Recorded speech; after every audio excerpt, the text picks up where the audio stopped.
Bonsoir à toutes et à tous, heureux de vous retrouver pour la tranche info en direct sur votre antenne Canal 10 Télévision avec au programme de cette soirée Info 10, le journal local et régional qui sera suivi du Focus.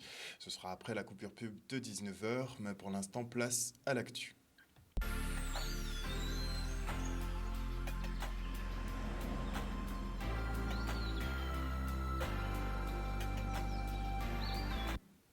Nous sommes le mercredi 6 juillet 2022 et notez que la banque JP Morgan prévient que l'embargo sur le pétrole russe risque de faire monter le prix du baril de pétrole à 380 $. S'en suivrait alors une crise sans précédent.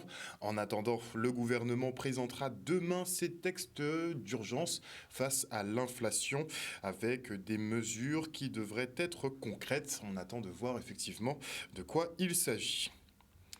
Et interpellé et transféré en Martinique dans le cadre de l'affaire des grands frères, Jimmy Miat a été libéré sous contrôle judiciaire. Il fait partie de la deuxième vague d'interpellations opérée la semaine dernière. Ils étaient 5 à comparaître au tribunal de Fort-de-France et les 4 autres, eux, sont toujours incarcérés.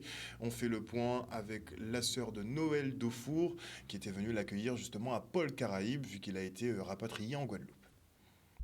J'ai pas envie de prendre ça comme un espoir et j'ai même pas envie de prendre ça comme une victoire. On a juste là on a répondu à un droit. C'est quelqu'un qui est innocent jusqu'à preuve du contraire, il n'y a rien de probant dans le dossier qui obligeait à ce qu'on le garde en détention. Donc pour moi, c'est qu'on a juste respecté le droit d'un citoyen qui est présumé innocent jusqu'à preuve du contraire. Donc espoir, non, parce que bon, ça fait quand même 6 mois qu'on est dedans. Et on a bien compris que la machine, elle est bien ficelée aujourd'hui, que c'est au-delà de ce qui se passe ici, c'est au-delà de toute la machination, enfin de tout le schéma guadeloupéen, de tout le schéma judiciaire guadeloupéen. On a vraiment l'impression que ça se passe au-dessus. Donc on a bien compris que on n'attend pas d'espoir, on attend juste la vérité. On sait que la vérité, elle est là. À un moment donné, on sait aussi qu'elle va devoir bien être entendue. Et à ce moment-là, on sera là aussi pour, par contre, comme aujourd'hui, être là pour recevoir les 11 autres grands frères. Parce qu'on en a libéré un, mais je rappelle qu'il en reste aujourd'hui 11. Donc c'est encore 11 personnes, 11 garçons, 11 hommes, 11 pères engagés, qui ont une vie de famille, qui ont des enfants à qui il manque terriblement aujourd'hui, à des familles, à des compagnes. C'est un drame qui se joue. Donc espoir, heureux, nous sommes heureux pour lui qu'il ait retrouvé sa famille parce qu'il n'avait rien à faire là où on voulait le mettre. Mais espoir, non. Moi, je ne crois pas en l'espoir, je crois en la vérité. Il était passé en garde à vue la semaine dernière et il a été déporté en Martinique. Et il était question... Alors, il faut savoir que le juge d'instruction ne demandait pas sa mise en mandat de dépôt. C'est le parquet qui est passé au-dessus et qui voulait quand même, malgré ce qu'avait demandé le juge, demander à ce qu'il aille en prison. Donc il y avait vraiment une volonté de casser ces garçons. Heureusement, le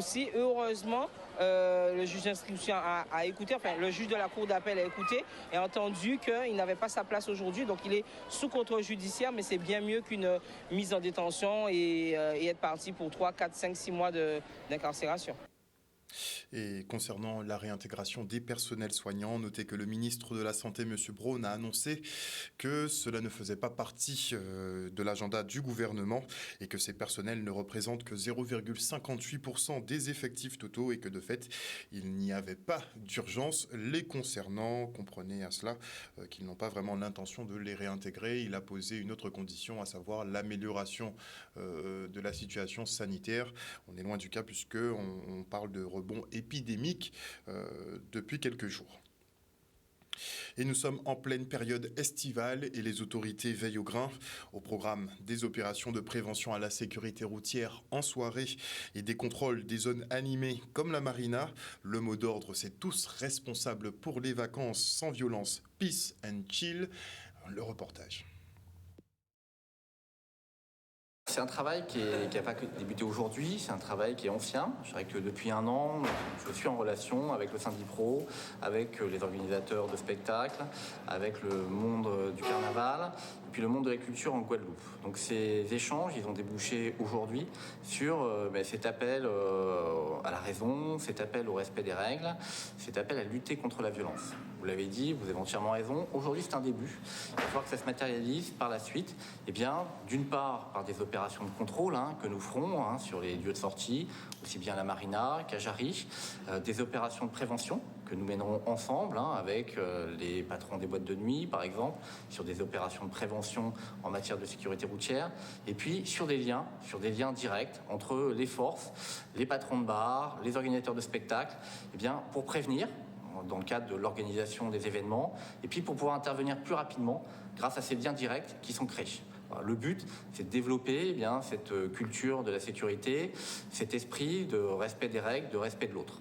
La prévention, c'est bien parce que c'est pas tout le temps aussi cribler les jeunes. Il faut aussi faire de la prévention parce que des fois, certains jeunes, en ayant des discussions avec eux, nous, devant les portes de soirée ou autres, on se rend compte que certaines discussions désamorcent certaines choses.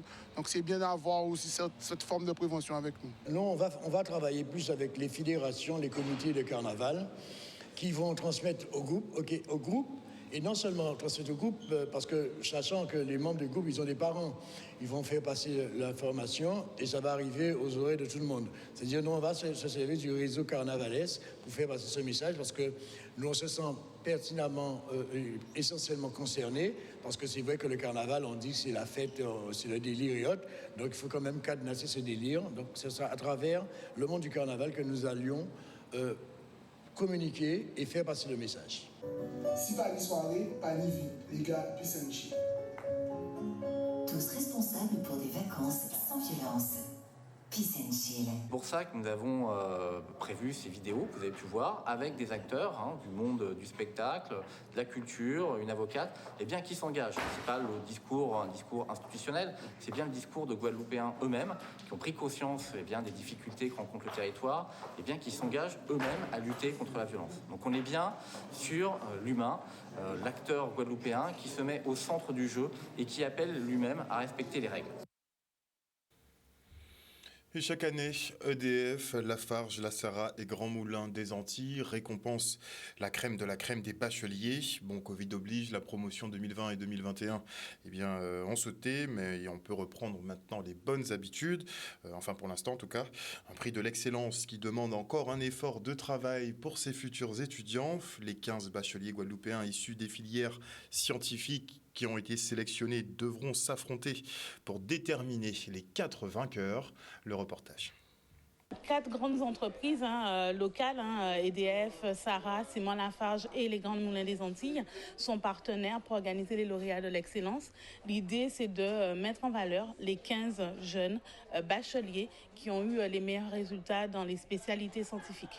Donc, parmi ces 15 bacheliers, nous allons en sortir, on va dire 4 qui seront récompensés ce soir lors d'une cérémonie. Ça nous encourage énormément en tant qu'élèves à travailler davantage. C'est vraiment une grande motivation pour nous. Et puis ça récompense le travail que l'on effectue, pas seulement au cours de l'année de terminale, mais de toutes les années avant, parce qu'on ne travaille pas qu'en terminale. Donc ça veut dire beaucoup de choses pour nous, élèves de terminale. Je suis déjà très contente d'être sélectionnée parce que c'est un prix. Ça récompense déjà, rien que d'être sélectionnée, ça prouve que mon travail scolaire, il a payé durant l'année et que j'ai eu mon bac et j'ai eu une mention assez importante. On a des bacheliers qui sont excellents, brillants, qui ont tous un projet professionnel bien défini. Donc le choix sera difficile. On regarde un petit peu leur projet professionnel, leur motivation, quels moyens qu'ils vont mettre en œuvre pour y arriver. Et surtout, on essaie de cerner un petit peu la personnalité de chacun pour pouvoir les départager. Ça s'est bien passé, j'étais satisfaite. Le jury a été vraiment sympathique. Le jury est bienveillant, ils nous mettent à l'aise, ils nous posent des questions sur nous, mais également sur nos activités, nos passe-temps. On peut vraiment parler de nous-mêmes et sans filtre, absolument nous-mêmes tels qu'on est. Ils m'ont laissé parler, j'ai parlé de mes hobbies, on a un peu parlé de mon parcours scolaire, mais c'était pas axé sur ça, c'était plus axé sur mes passions, ma personnalité. Nous, entreprises sur le territoire, nous sommes en capacité de les recevoir après leurs études. C'est aussi un signal fort de leur dire « Revenez, vous avez des compétences qui peuvent être mises à disposition du territoire ». Et maintenant, je reçois Gerty Dambury, qui sera marraine de la 13e édition du prix de l'excellence littéraire Guy Tyrolien, qui se tiendra à Bémaouf. Bonsoir, Madame Dambury. Bonsoir. Alors, avant d'en venir justement à ce prix de l'excellence littéraire, j'aimerais bien avoir votre avis, votre vision justement sur la littérature caribéenne. Est-ce qu'elle est en expansion? Est-ce qu'elle se démocratise? Est-ce qu'elle s'exporte? Est-ce qu'elle va bien? Elle se développe de manière extraordinaire. Extraordinaire, il y a des auteurs... alors moi, je suis anglophone, angliciste, je veux dire. Et donc, des auteurs de la Caraïbe anglaise, de la Jamaïque, par exemple, des gens comme Kay Miller, des gens comme Monique Roffé, qui ont des prix un peu partout, mais qui écrivent, c'est pas seulement les prix, parce que les prix, on peut donner un prix un peu à n'importe quoi, mais ce sont des ouvrages absolument formidables. Et comme je fais en plus de la traduction, je suis en train de traduire un roman qui s'appelle La sirène de Black Conch et qui est une extraordinaire histoire de femme taïno qui revient dans la Caraïbe en 1976 et qui découvre la disparition de son peuple et cette espèce de transformation de la Caraïbe qu'elle n'a pas connue. Donc ça raconte à la fois l'histoire, mais ça dit aussi, ça parle aussi beaucoup de la place des femmes dans les sociétés, dans les différentes sociétés, autant les sociétés amérindiennes que les sociétés caribéennes d'aujourd'hui. Je suis un peu plus à distance de la littérature en langue française, parce que c'est un choix. Je veux dire que je suis... Mais qu'est-ce qui a motivé ce choix? J'en ai un peu marre du français, j'en ai un peu marre de la France et de ce rapport de domination et de ce face-à-face permanent. Et il y a un horizon extrêmement large qui s'ouvre, qui est ouvert pour nous sur les auteurs de la Caraïbe qui ont toujours été brillantissimes et que nous avons eu, nous, tendance à occulter.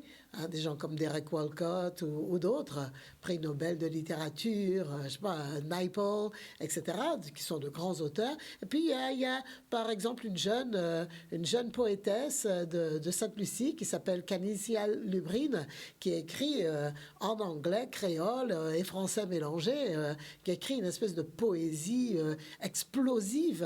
Et ça mérite vraiment d'être découvert. Alors bientôt, vous allez justement animer une conférence dans le cadre de cette 13e édition du prix de l'excellence Guy Tyrolien. Une conférence encore une fois sur le noir, sur le nègre. Eh oui. Eh bien, écoutez, ma première réaction, pour tout vous dire, ça a été est-ce qu'on ne va pas rester dans quelque chose d'un peu suranné? Il faut qu'on fasse gaffe à ne pas rester les deux pieds bloqués dans la négritude. Et donc, il y a un certain nombre de questions d'aujourd'hui sur la place de nos jeunesses noires, ici, chez nous et ailleurs, en France, pour dire les choses. Moi, je n'utiliserai jamais le mot métropole, donc je dis la France. A priori, il est non avenu, le mot métropole. Voilà, merci. Hexagone, ça nous va. Hexagone, ça va. Et donc, du coup, il y a peut-être moyen de reposer les questions à partir du réel aujourd'hui. Moi, je suis membre fondatrice d'une association de remue-ménage qui s'appelle Décoloniser les arts. Et Décoloniser les arts pose toutes ces questions, pas seulement la question de pourquoi est-ce qu'il n'y aurait pas des Noirs qui auraient des postes, etc., comme Pape Ndiaye. Bon, OK, il a un poste, Pape Ndiaye, mais il va en faire quoi précisément? Comment est-ce qu'il va se positionner par rapport à nous, par rapport à notre histoire, à nos histoires, par rapport à ces jeunesses qui sont à la fois d'origines diverses, africaines, antillaises, etc., et qui se revendiquent comme français, qui est quand même différent de ce qu'on faisait à l'époque, nous, qui était de dire, en fait, on n'est pas français. Donc, il qu'il y a véritablement un mouvement de dire c'est notre société, disent les jeunes aujourd'hui, c'est notre société, la France, on va la transformer, on va la bousculer, et je trouve ça assez intéressant.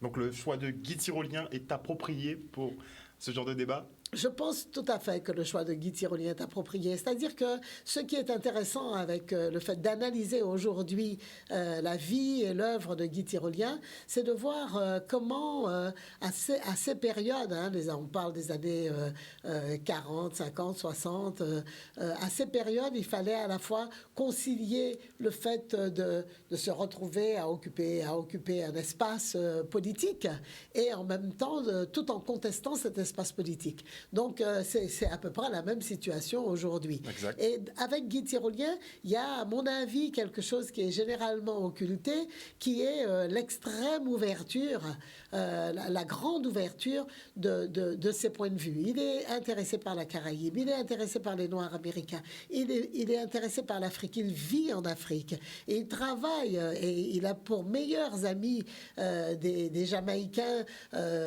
vivant aux États-Unis ou en France.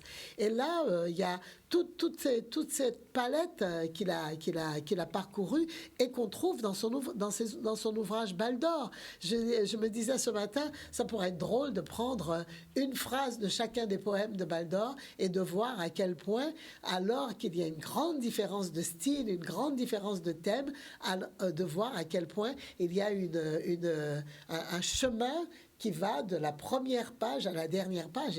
Et ça, c'est formidable. Il faut le redécouvrir, il faut lire ces poèmes, il faut sortir des poèmes habituels qu'on a entendus 25 fois, et il faut aller voir comment il s'est confronté aussi à certains styles littéraires de l'époque, y compris le surréalisme, et comment il a à la fois contesté et à la fois testé.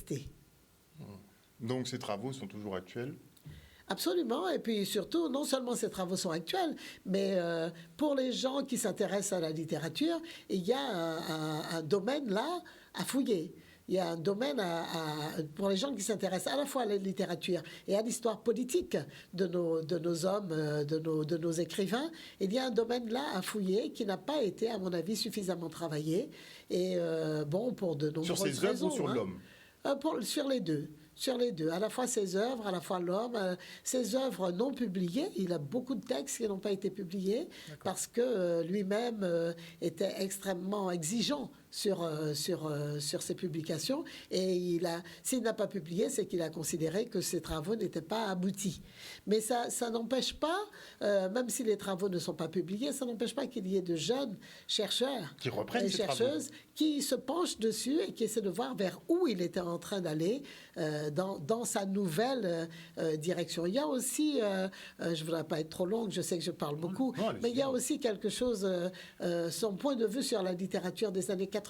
Il exprime son point de vue sur la littérature des années 80 et la créolité, etc.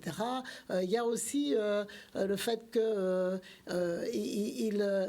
il témoigne et rend compte de certaines influences qui ont été importantes pour beaucoup d'auteurs qui ne les ont pas forcément reconnus. Par exemple, l'influence qu'a pu avoir St. John Perse sur l'écriture de Césaire ou sur l'écriture de Glissant. Tout cela, franchement, c'est à creuser. Donc, qu'avons-nous au programme, justement, pour cette 13e édition du Prix de l'Excellence Guy Tyrolien ? Alors, nous avons deux soirées. La première soirée qui se déroule, les deux se déroulent au même endroit, mais la première soirée qui se déroule demain, jeudi 7 juillet, à partir de 18h30, à la maison communale Wonch, ou Vonche, je ne sais pas très bien comment on dit. Vonche. Ce sera une rencontre entre un professeur de lettres que j'aime beaucoup, qui est extrêmement intelligent, qui s'appelle Christian Chéry, et moi. Donc, nous allons discuter autour de tout ce qu'on vient de dire là, hein, et certainement plein d'autres choses. Beaucoup plus. Voilà. Et à la suite de la discussion, les gens pourront poser des questions. Je crois qu'il y aura aussi présente une jeune réalisatrice qui s'appelle Yael Selbonne, qui vient de terminer un film sur Guy Tyrolien, qui est paru, qui est passé sur la télé de France, France 1, là, comment ça s'appelle, Guadeloupe la première. Et donc, Yael Selbonne, qui sera pendant, je crois, très peu de temps, mais qui sera quand même sur le plateau avec nous. Et par la suite, après la rencontre littéraire, le public pourra également s'exprimer, poser des questions. Et ça j'attends avec impatience les questions du public. Et le lendemain, le vendredi, il y aura la remise des prix aux meilleurs élèves, ceux qui viennent de passer le baccalauréat, donc les meilleurs, l'excellence, qui est un concept que moi-même j'interroge, et donc on aura l'occasion d'en discuter. Comment vous l'interrogez? J'interroge l'excellence dans la mesure où l'excellence par rapport à quoi? C'est-à-dire qu'il y a pour tout, il y a une norme de base. Et cette norme de base doit toujours être interrogée. Donc, vous aimez bien casser les codes et voir plus loin. C'est important de casser les codes. C'est important qu'il y ait de l'excellence. Je ne dis pas le contraire. Hein. C'est important que notre jeunesse aille au bout de ce qu'elle réalise. Mais c'est aussi important, et c'est ce que nous ont toujours montré nos auteurs, les auteurs avant moi, hein, tous les auteurs avant nous. Ils nous ont toujours guidés vers la différence, vers l'interrogation, vers le fait de bousculer les choses telles qu'elles sont présentées. Et donc, ces jeunes, je ne sais pas combien ils seront pour l'instant, recevront un prix décerné par la ville de Bemao.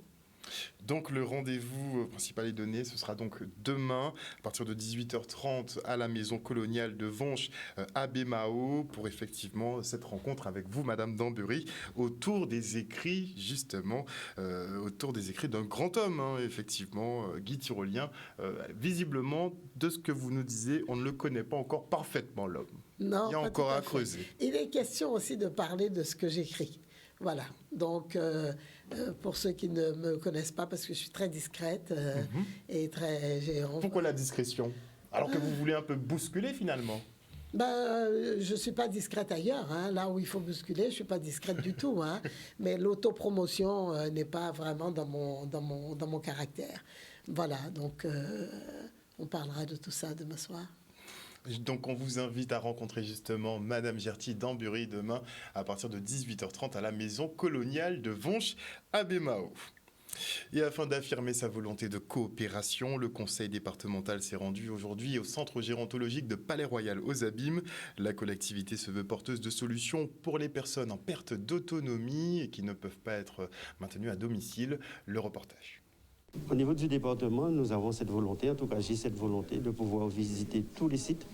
Donc vous comprenez parfaitement qu'il fallait d'abord commencer par cette structure de référence, mais nous allons visiter les autres EHPAD sur le territoire, voir dans quelles conditions vivent nos aînés, dans quelles conditions travaillent celles et ceux qui sont dans ce secteur.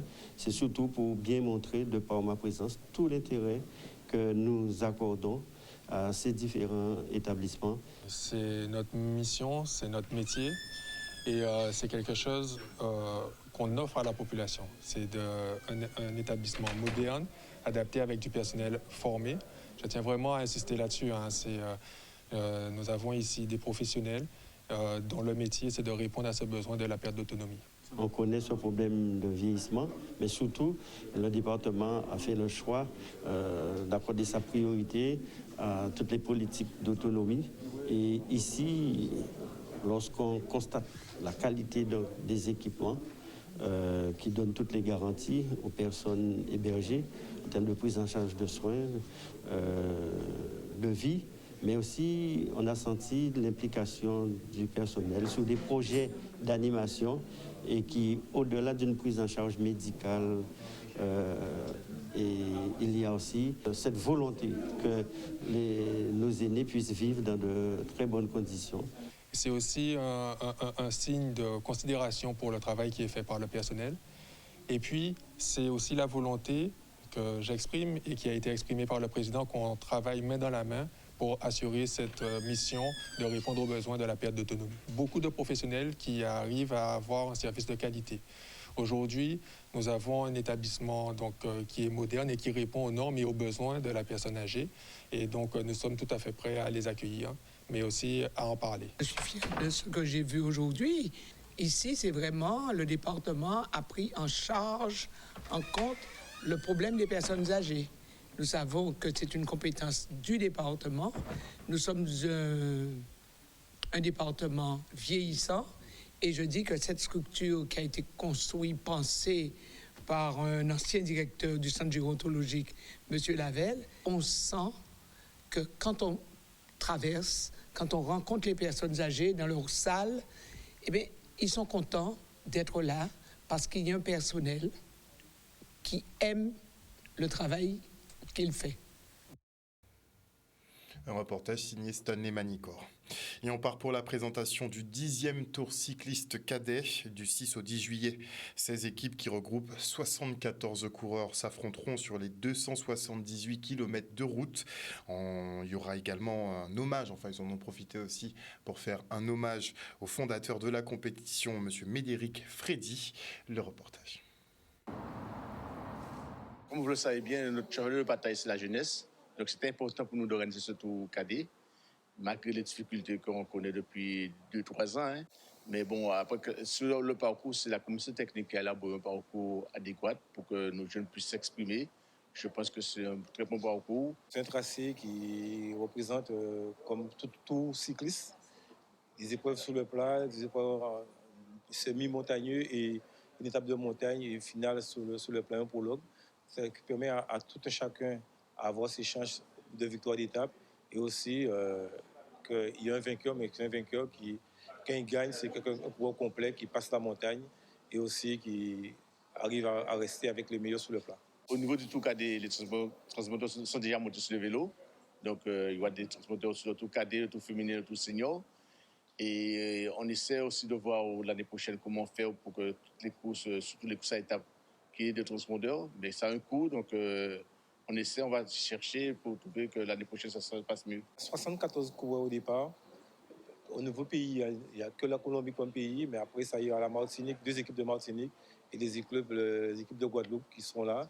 Au total, 74 coureurs sur ce tour de Guadeloupe. J'appelle au civisme, à la responsabilité et surtout à la sécurité de tout un chacun sur cette 10e édition du Tour cadet de la Guadeloupe. Et je voudrais terminer je rends un hommage à celui qui a créé ce Tour cadet de la Guadeloupe, qui est M. Médéric Freddy, et qui a eu cette idée lumineuse un jour. On en a discuté et m'a dit, tiens, je vais faire ce Tour cadet, ça va nous permettre justement de pourvoyer à la relève de notre cyclisme. Et c'était une superbe idée.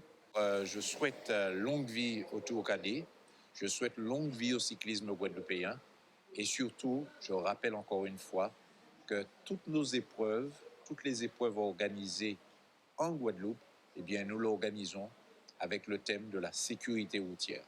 Que nous soyons piétons, cyclistes, motards ou automobilistes, la route, elle se partage.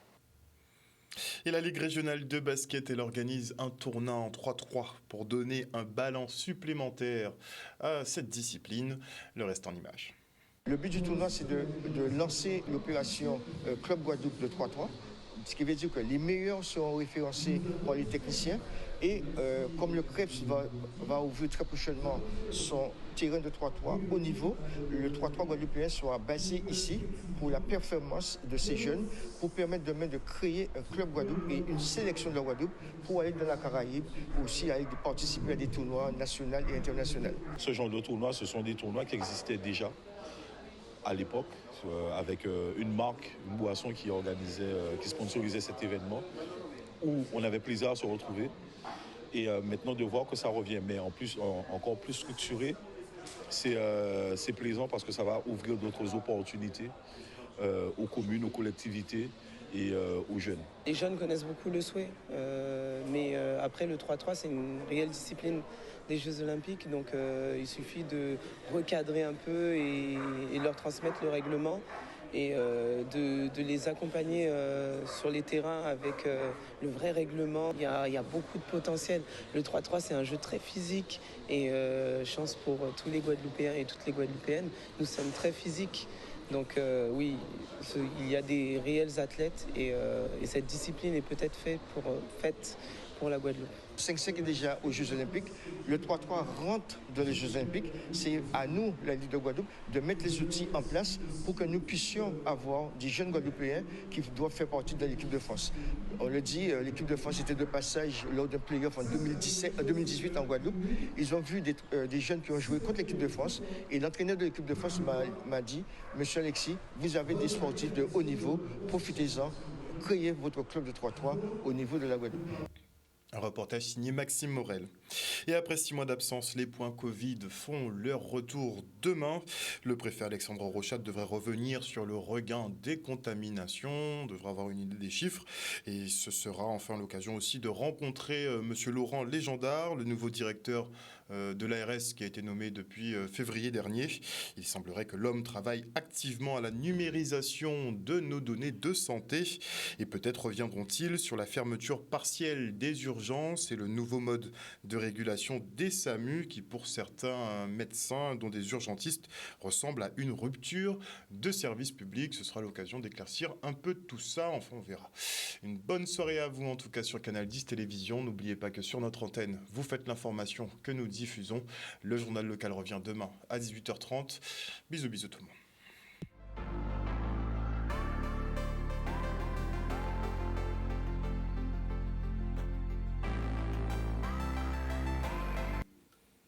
À venir dans la tranche info, le focus. Et avant la coupure pub, je dis bonsoir à Claudie Giraud-Girard, à Joyce Gabo, bonsoir à Lina Wild, à Maggie Delaney, bisous Maggie, bonsoir à Mouton Lucide, bonsoir à Raphaël Duflo, à Gris Douchou, à Marius Labissi, à Perle de Caruquera, au général Franck Abar. Le général Franck Abar qui demande à l'audience s'il y a Covid ou pas. Répondez, vous pouvez lui répondre. Bonsoir à Jimmy Kamagouva-Aliar, j'espère que tu vas bien Jimmy. Bonsoir à Mouton Lucide, bonsoir à qui d'autre, à Marie-Lou, bonsoir, à Cathy Touchot, bonsoir